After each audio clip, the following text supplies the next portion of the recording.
पहले पहाड़ों के बीच एक जोरदार कंपन रिकॉर्ड हुआ और कुछ ही देर बाद नेपाल तिब्बत सीमा की तरफ से पानी, बर्फ, मिट्टी और विशाल चट्टानों का ऐसा सैलाब आया जिसने रास्ते में आने वाली बस्तियां, सड़कों और पुलों को तहस नहस कर दिया। लेकिन सबसे बड़ा सवाल है, आखिर ये फ्लैश फ्लड आई कैसे? क्या इसके पीछे कोई भूकंप था? क्या ग्लेशियर फटा या फिर पहाड़ का एक पूरा हिस्सा नदी में गिर गया? भूकंप नहीं तो फिर क्या हुआ? शुरुआत में नेपाल के अधिकारियों को आशंका थी कि इलाके में आए भूकंप के कारण ग्लेशियर का निचला हिस्सा टूट गया और इसके बाद विनाशकारी बाढ़ आई।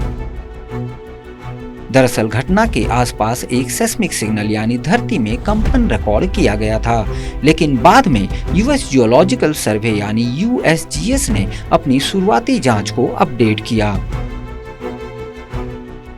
यूएसजीएस के मुताबिक वहां कोई भूकंप नहीं आया था। जो सेस्मिक सिग्नल रिकॉर्ड हुआ था वह संभवतः एक विशाल ग्लेशियर कोलैप्स यानी ग्लेशियर बर्फ और चट्टानों के बड़े हिस्से के टूट के नीचे गिरने से पैदा हुआ था। विशेषज्ञों के शुरुआती आकलन के मुताबिक ऊंचे हिमालयी क्षेत्र में बर्फ और चट्टानों का विशाल हिस्सा तेजी से नीचे आया। ये मलवा नदी में गिरा और पानी के प्राकृतिक बहाव को अचानक प्रभावित कर दिया। ऐसी स्थिति में नदी कुछ समय के लिए मलबे के पीछे रुक सकती है, मानो पहाड़ों के बीच अचानक एक अस्थायी बांध बन गया हो। लेकिन जब पानी का दबाव बढ़ता है और यह रुकावट टूटती है तो नीचे की ओर एक साथ भारी मात्रा में पानी, बर्फ, कीचड़ और पत्थर दौड़ पड़ते हैं। यही कारण है कि ऐसी फ्लैश फ्लड सामान्य बाढ़ की तुलना में कई ज्यादा तेज और विनाशकारी हो सकती हैं। कुछ ही मिनटों में मौत का सैलाब कैसे बना? रिपोर्ट्स के अनुसार बुधवार को हिमालयी नेपाल तिब्बत सीमा पर मिट्टी और चट्टानों का एक विशाल हिस्सा नदी में गिरा। इसके बाद आया तेज सैलाब, घरों, सड़कों और बॉर्डर क्रॉसिंग को बहाता चला गया। वेरीफाइड वीडियोस में दर्जनों लोगों को तेज बहाव में बहते हुए देखा गया। विशेषज्ञों के मुताबिक फ्लड वेव की रफ्तार और ताकत असाधारण थी।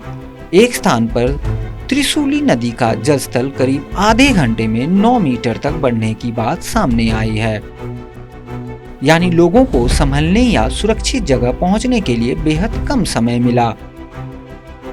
उस समय उपलब्ध रिपोर्ट्स के अनुसार उस आपदा में कम से कम 160 लोगों की मौत की जानकारी सामने आई है और 844 लोग लापता बताए जा रहे हैं। इनमें कम से कम 133 भारतीय भी शामिल थे।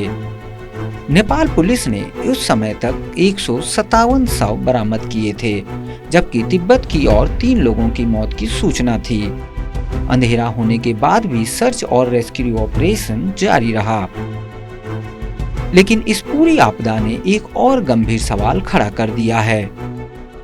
क्या तेजी से बदलता हिमालय और अस्थिर होते ग्लेशियर आने वाले समय में ऐसी फ्लैश फ्लड का खतरा और बढ़ा सकते हैं?